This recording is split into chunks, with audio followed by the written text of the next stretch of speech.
Bonjour les secondaires 4. Aujourd'hui, on va corriger les exercices du chapitre 3.1. Vous vous rappelez, on a déjà parlé du chapitre 3.1, des figures équivalentes, on a parlé même des propriétés, on a vu tout dans les vidéos 1 et 2. Aujourd'hui, dans la vidéo 3, on va regarder les corrections. Alors, j'aimerais vraiment que vous faites toute pause.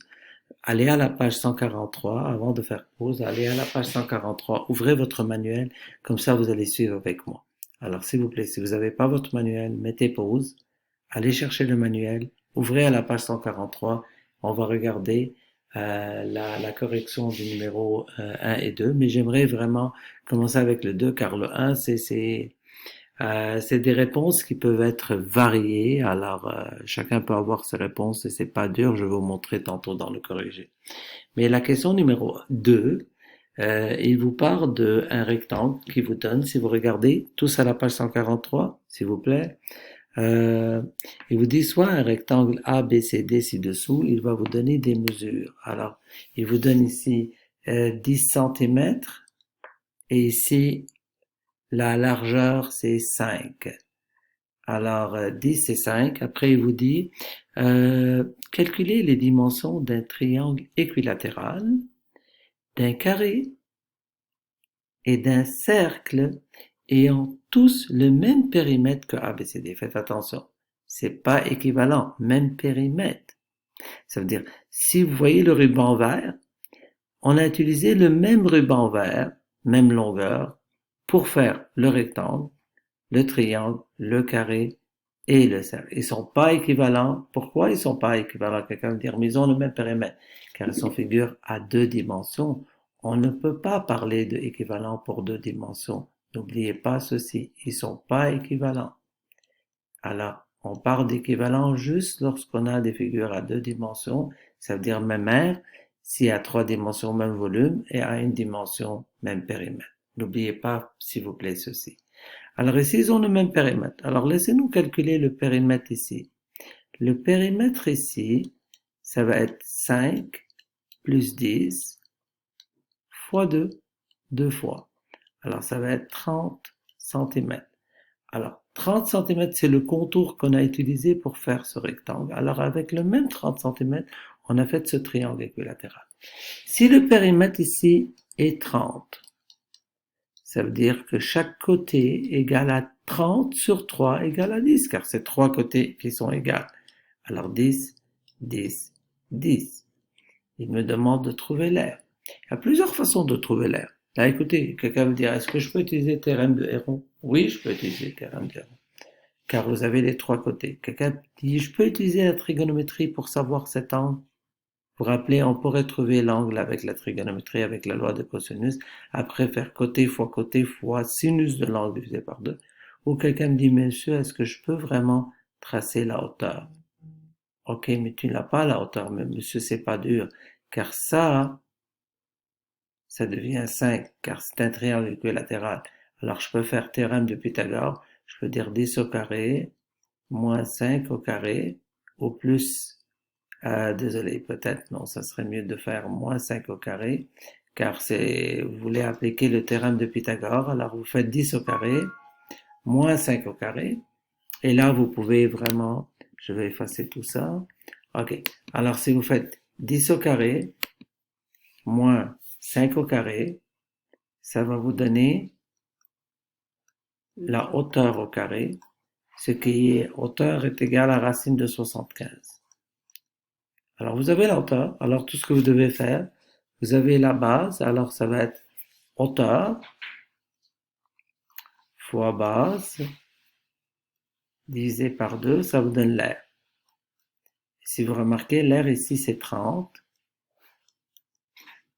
L'air ici ça va pas être 30, c'est pour cette raison il vous dit est-ce qu'ils sont équivalents? Pour le moment, je vois que ça et ça sont pas équivalents. Si je viens au carré, l'air du carré, ça va être d'abord le périmètre est 30. Le périmètre est 30, ça veut dire 4 côtés est 30. Ça veut dire que le côté est 30 sur 4. Le côté est 7,5. Alors l'air, ça va être 7,5 à la 2. Ce qui est aussi différent de 30, ce qui est aussi différent de racine de 75 fois 10 sur 2 ou 5 racines de 75 car 10 sur 2 c'est 5. Si je regarde le cercle, le périmètre du cercle c'est 30. Alors le 2pi fois rayon égale à 30. Ça veut dire que le rayon est égal à 30 sur 2pi. Et là, vous pouvez faire 30 sur 6,28. Vous pouvez le laisser 15 sur pi, car 30 sur 2, ça donne 15. Et là, vous faites l'air, ce qui est pi fois rayon, ce que vous venez de trouver, à la 2. Alors la réponse ici, vous le mettez dans la parenthèse. Ici, la réponse à la 2, et ça va vous donner l'air. Alors si je regarde un peu le corrigé, il va me montrer ça. Il me dit l'aire du rectangle est 50. Désolé, j'ai écrit 30. Pourquoi j'ai écrit 30 moi? 5 fois 10, ah, désolé. L'aire du rectangle, c'est 50. 5 fois 10, pas 5 fois 6. Ok. Alors l'aire du rectangle, c'est 50. Tandis que l'aire du triangle équilatéral, c'est 5 racines de 75, qui est évidemment pas 50. L'autre, c'est 7,5 à la 2, c'est qui est évidemment pas 50. Et l'autre, c'est pi R2, c'est qui est évidemment pas 50. Alors, si vous regardez au corrigé, il va vous dire l'aire du rectangle est 50, l'aire du triangle équilatéral est 25 racines de 3 car ils l'ont simplifié. Vous savez la technique, car 75, ça peut être écrit comme 25 fois 3. Et 25, ça va sortir. Il y avait un 5 avant, et 5 et 5, ça fait 25. 25 racines de 3. Soit environ de 43,3. Et la même chose ici, 56,25. C'est l'aire du carré. Quand on a vu, c'est 7,5 au carré. Et l'aire du cercle, ce qu'on a vu dernièrement. Alors, si vous constatez qu'ils ont tous le même périmètre, mais ils n'ont pas la même aire. Alors, ils ne sont pas équivalents. Alors, la réponse A, j'ai prouvé qu'ils ne sont pas équivalents. Dans la question B, calculer les dimensions d'un triangle équilatéral, d'un carré, d'un disque ayant la même aire que le rectangle ABCD. Que peut-on dire à propos du périmètre? Alors, on va recommencer la stratégie de nouveau. On va changer tous nos réponses. On va dire dans le B, admettons que ils ont tous la même aire. Alors, si ils n'ont plus le même périmètre, l'aire c'est la même. Alors, je vais tout effacer et je vais recommencer. Alors, s'ils ont la même aire, ça veut dire, je crois ici que l'aire ici, elle est 50. Alors, ok, je viens. L'aire dans le triangle équilatéral est 50. Je commence, je continue avec le crayon noir, c'est mieux, ça se voit mieux. Alors, l'aire, désolé, il y a quelque chose, un problème technique. Ok. Alors ici, l'aire est égal à 50.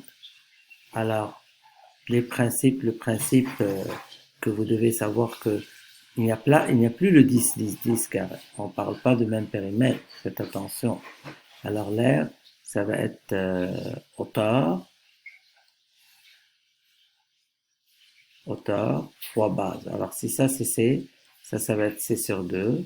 Et vous pouvez trouver la relation entre hauteur et C sur 2 en termes de C. Et vous savez que l'aire c'est hauteur fois base sur 2 qui me donne 50. Ça veut dire la hauteur, si vous voulez ici, fois la base est égale à 100. Mais la base, c'est le x que je cherche. La base, disons, on va le nommer x. Alors la base, c'est mon x. Alors, il faut que je trouve le x d'abord. Et la hauteur, je le mets en termes de x. Alors ça, je peux calculer ce x-là. C'est pas dur, regardez. Vraiment, c'est pas dur. Le x, c'est le x sur 2. Ça fait théorème de Pythagore. Je peux dire x, on va effacer. Ok. On va dire que je fais le théorème de Pythagore. Je peux dire x à la 2 est égal h à la 2 plus x sur 2 à la 2.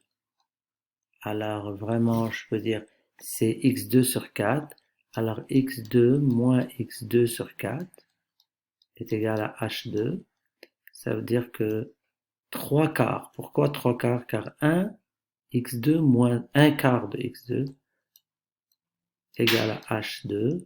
Ça veut dire que si je veux enlever le h, ça va être égal à racine de 3 quarts x2, ce qui est racine de 3 sur 2x. Ça, c'est le h. Alors, si je reviens à la formule, hauteur fois base, alors, racine de 3 sur 2 fois x, désolé, ça c'est la hauteur, fois la base qui est x, égale à 100. Pourquoi 100? Car c'était sur 2, et nous avons enlevé le 2, 2 fois 50, ça nous donnait 100. Alors, x2 est égal à 100 divisé par ce racine de 3 sur 2, ou si vous voulez, 100 fois 2 sur racine de 3, et ça va être 200 sur racine de 3. Je vous ai parlé déjà une fois de la rationalisation. Je peux enlever la racine carrée au dénominateur, et ça devient 200 racine de 3 sur 3. Ou si vous voulez, ou si vous vraiment vous voulez, vous pouvez le mettre en décimale. Alors vous avez ce x. Alors le périmètre, ça va être 3 fois x, car c'est 3 côtés. Alors là, après tout ce long chemin, vous pouvez trouver le périmètre. Alors regardez ici, si je reprends le corrigé, le périmètre est 30, l'autre est 32,2, ce qui prouve qu'ils n'ont pas le même périmètre. Alors vous voyez, s'ils ont la même aire, ils n'ont pas le même périmètre, et s'ils ont le même périmètre, ils n'ont pas la même aire. C'est pas obligatoire. Si je viens au carré, le carré c'est plus simple. Le carré ici, je veux effacer car on n'a plus le même périmètre, on a maintenant la même aire. Alors, si je viens au carré, l'histoire de périmètre, ça marche plus là. Alors, on a la même aire. Alors ici, je viens au carré, je dis, ah, ok.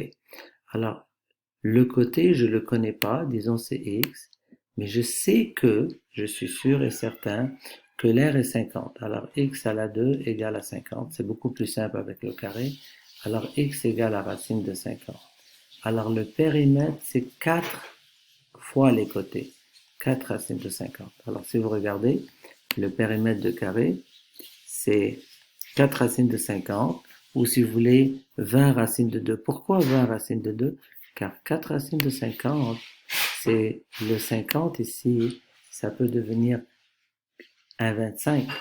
Regardez comment, je peux dire 4 racines de 25 fois 2. Je vous ai appris comment abrévier dans la racine carrée, de le simplifier. Le 25, ça va devenir 5, alors ça devient 4 fois 5, 20, 20 racines de 2. Alors vraiment, c'est un 20 racine de 2, et ici, ça explique d'où vient le 20 racine de 2 dans le corrigé. Alors, ce qui est à peu près 28,3, vous voyez, 30, 32, 28,3, c'est pas le même périmètre. La même chose si je reviens au cercle. Le cercle, maintenant, il n'a plus la même aire. On parle de même périmètre, il n'a plus le même périmètre. Ils ont la même aire. Alors ici, l'aire du cercle est 50. L'aire du cercle est 50. Ça veut dire, je dis, ah, ok, facile. Si ça c'est 50, ça veut dire que je peux dire que 50 est égal à pi rayon au carré. Et je peux isoler le rayon en disant que le rayon c'est 50 sur pi en racine carrée. Et je peux trouver le rayon. Et une fois que j'ai trouvé le rayon, la circonférence sera 2pi fois ce rayon que je viens de trouver. Je peux trouver ça en décimale. Et je veux recomparer et je veux voir que la circonférence pour le cercle, ou le périmètre pour le cercle, c'est 21,1, ce qui n'est pas vraiment 30. Alors on a déduit que vraiment, malgré le fait qu'ils ont la même aire, ils n'ont pas le même périmètre. Alors on avait un exemple très important où les figures dans le numéro 2, ils ont tous la même aire, ils n'ont pas donné le même périmètre, et ils avaient tous le même périmètre, et ils n'ont pas donné la même aire. Alors ça, c'était très, très, très important, le numéro 3 à voir. Le numéro 4, j'aimerais aussi voir avec vous le numéro 4. Il vous demande de réduire le périmètre de chacun des figures tout en préservant son aire. Alors regardez, si vous vous rappelez, la figure était de cette forme. On a utilisé la technique de découpage. On a coupé. On a enlevé ce triangle-là et on l'a mis ici. Techniquement, au niveau de l'espace, on n'a pas perdu, car on a perdu cet espace en le coupant, mais on l'a ajouté ici. Ici, c'était vide, si vous vous rappelez. Ici, c'est plein. Ici, c'était plein, c'est devenu vide. Alors, on n'a pas perdu de l'espace. Alors, on a rendu la figure une nouvelle forme, mais on a conservé l'air. et on dit que ces deux figures sont